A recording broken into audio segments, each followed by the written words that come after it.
Mead. Mead is honey wine. I highly recommend because he's so likable and so watchable. Giannis from Apocalyptic Nights on YouTube has the clearest, most succinct recipe for making mead at home. And he's sort of a wonderful, interesting guy. And he took all the fear out of it for me, and I made mead.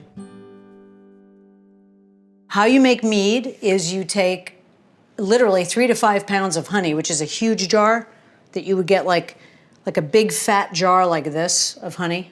You can get it in the farmer's market, local, it'd be awesome. And you melt that in a pot with water until it's combined water and honey. This is the whole thing.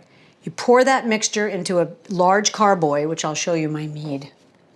And you mix a little bit of this yeast in a bowl with water, and you pour that in the carboy, and then you squeeze a lemon in there. The yeast does need some of the chemicals in fruit to work with the honey, and then it will sit there and eat the honey for a month and bubble and squeak.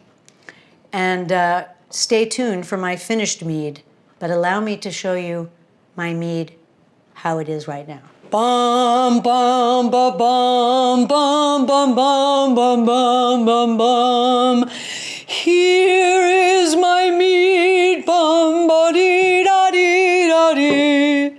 He is almost done fermenting. Look, look, look at him going. He's still got life in him yet. I put yeast in here, like I told you. I don't want any yeast from the outside, not like the cordial where it doesn't really matter. I want only the yeast I introduce into this brew. So you use an airlock. And you put water in this up to here and it creates a water seal. Some genius thought of this. So air can go up, but it can't come back in. So he's getting slow now because he should have bubbled by now, which means he's almost done.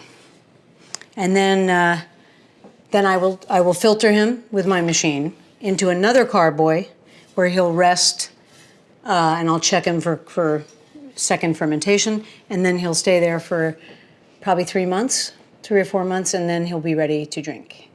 So how do you get it from here into the second carboy, which is the name for this big bottle, before you rack it? What you may not know is that you can't simply tilt it and pour it through a funnel because there's something magical in the bottom, which is called the lees, L-E-E-S, which is the dead yeast, essentially. There are hippies who use lees for some cooking thing. I don't even know what it is, but it's garbage. It's dead yeast. So if you poured this like this, you would put the lees in. You don't want that. So you can use something called siphoning, okay? Where you put a tube into the mead or liquid. You'll never do this with a cordial. And you're gonna suck on the other end, and then as it comes into your mouth, said the actress to the bishop, you're gonna put the other end into the other vessel. And it will continue inertially to suck the liquid. It's amazing. Of course, in order for that to work, the new vessel has to be lower on a chair or something, and this one's on a table. I've learned through a lot of experience, siphoning and filtering is a two-man job. I'm telling you, that tube is gonna go all over the place. You're gonna lose half of your precious juice. It makes a hideous mess unless you have 2 folks doing it. So 2 is always better than 1.